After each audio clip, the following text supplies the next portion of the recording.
বল কি শর্ত? ভোমর পাগলাকে তরিকার ভাইরা বলে আর আইমনে চাউলের গাঠটি তুই যদি কোরটে স্কুলের মাঝখানে রাখতে পারিস তাহলে তোকে নিতে পারি। ওই আর আইমনে চাউলের গাঠটি ভোমর পাগলার মাথায় উঠাই দিছে।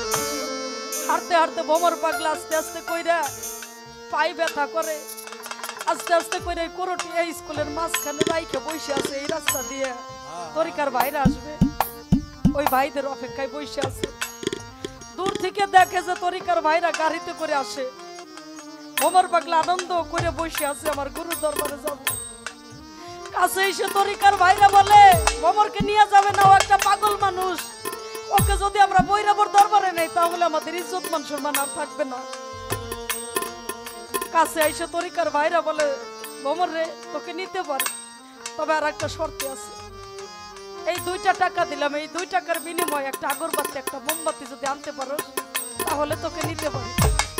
ভোমর পাগলা হাতে 2টা টাকা দিছে। বাবা 2 টাকা নিয়ে দৌড়াইতে দৌড়াইতে দোকানের মধ্যে গিয়ে বলে দোকানওয়ালা ভাই এই 2 টাকা দিলাম, একটা আগরবাতি একটা মোমবাতি দাও না, আমি যে আমার গুরুর দরবারে যাব।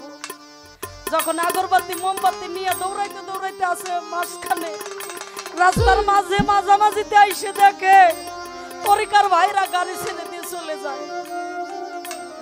যখন গাড়ি ছেড়ে দিয়ে চলে যায় এবার ভোমর পাগলা 2 চোখের পানি ছেড়ে দিয়ে কাঁদে কাঁদে আর বলে আমার মায়ের পেটের ভাই হয়ে যদি আমাকে ফেলে যেত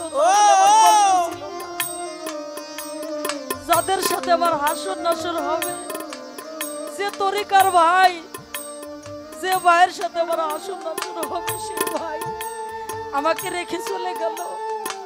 আমি কি আমার গুরুর দরবারে যাইতে পারবো না? আমি কি আমার দুলাচানকে দেখতে পারবো না? আমার বান্ধবের কাছে গিয়ে আমি পৌঁছাইতে পারবো না? তাই ওখানে দাঁড়িয়ে বলেছিল আমার ভোমর পাগলা